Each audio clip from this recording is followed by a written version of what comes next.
subsequent changes is in lease or lease remeasurement.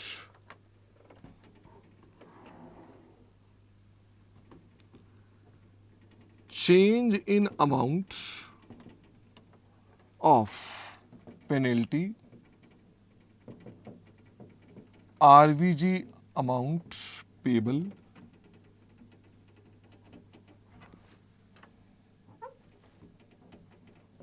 और VLP amount. क्या करना पड़ेगा? Recalculate lease liability based on new lease payment into old discount rate, old या original, minus book value of lease liability. It will be adjusted in ROU asset or in P&L if ROU asset is negative. अगर वो negative हो रहा है तो हम उसको consider नहीं करते हैं. फिर उसके बाद इन अदर रीजंस, जो अदर रीजंस हैं वो कौन कौन से रीजंस हो सकते हैं कि हमारे पास और कौन कौन से कारण हो सकते हैं. तो वो हो सकता है लेजी, ऑप्ट्स या विड्रॉ या चेंज लिख देते. Lazy changes it's option estimate. उसे लगता है कि वो ऑप्ट करेगा या नहीं करेगा. मुझे फटाफट से बताइए इसमें कौन कौन सी दो ऑप्शंस हो सकती हैं. It can B PO, it can B renewal option.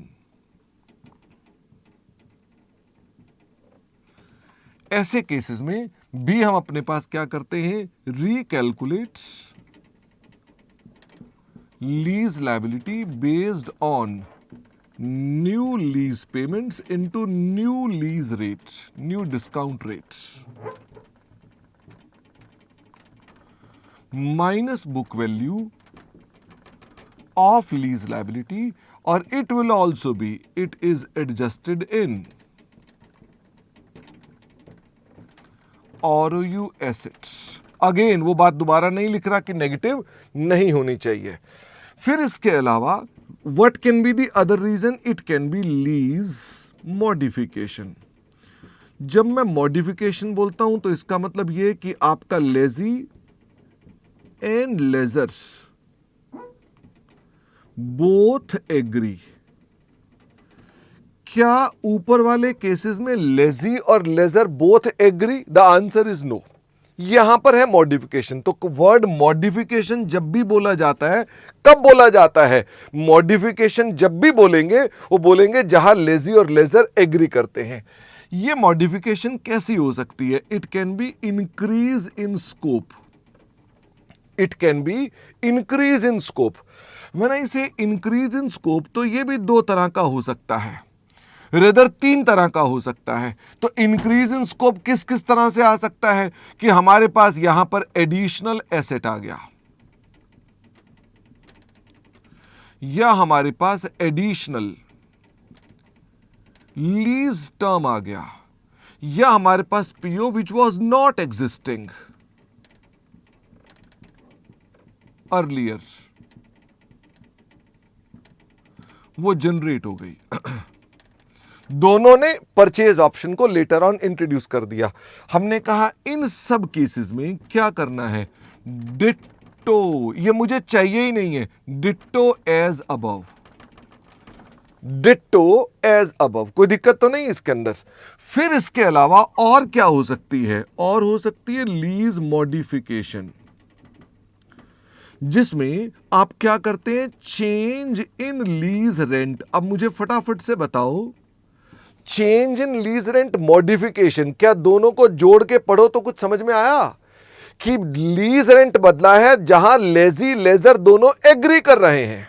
Okay, lease rent बदला है। ऊपर भी तो लीज रेंट बदला था, मुझे फटाफट से बताओ, ऊपर भी तो लीज रेंट बदला था, लेकिन ऊपर का लीज रेंट जो बदला था उसमें क्या मेरे को लेजर के साथ मीटिंग करनी थी? नहीं करनी थी। यहां मॉडिफिकेशन है, तो यानी मीटिंग करके हमने रेंट को चेंज किया। It can be due to Covid और नॉन कोविड। इसमें भी क्या करेंगे? इसमें भी क्या करेंगे? Ditto as above. इसका मतलब डिट्टो एज अबव। अब एक और भी लीज मॉडिफिकेशन होती है, बताओ और कौन सी लीज मॉडिफिकेशन होती है? एक और होती है जिसको हम बोलते हैं downward scope,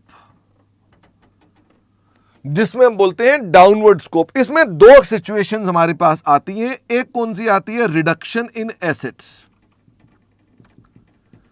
reduction in asset. और दूसरा क्या होता है? Reduction in lease term. Lease term reduce हो गया। इनमें आपके पास एक स्टेप नया आ जाता है, इसमें एक स्टेप न्यू आ जाता है। Step 1 is new. इसका मतलब आपके पास एक नया स्टेप आता है और वो नया स्टेप मैं अलग से बना देता हूं। और स्टेप 2 इज अगेन डिट्टो पुराना वाला। इसका मतलब यहां पर हम क्या करेंगे? यहां डिट्टो एज अबव। यही वाली चीज हमारे पास यहां आती है। मुझे फटाफट से बताओ रिडक्शन में नया स्टेप कौन सा आ जाता है? तो यहां पर मैं लिखकर दिखा देता हूं। रिडक्शन में हमें अपने पास, अगर मान लीजिए आपने एसेट रिड्यूस कर दिया, एसेट रिड्यूस कर दिया, तो आपको अपने पास लीज लायबिलिटी टू आरओयू एसेट करना पड़ता है। मुझे ये बताओ, इसमें lease liability percentage of asset reduced, समझ में आ गई? मान लो परसेंटेज जो भी है into book value of lease liability और percentage of asset reduced into book value of ROU asset. और इसमें डिफरेंस अगर आएगा तो कहां आएगा? डेबिट में भी आ सकता है, क्रेडिट में भी आ सकता है। डिफरेंस कहां चला जाएगा? Difference will be in profit and loss account. ठीक है, ये हो सकता है। या क्या हो सकता है? Lease term reduce. अगर लीज टर्म रिड्यूस होता है तो फिर मेरे पास एंट्री क्या बनती है? लीज टर्म में हम क्या करते हैं?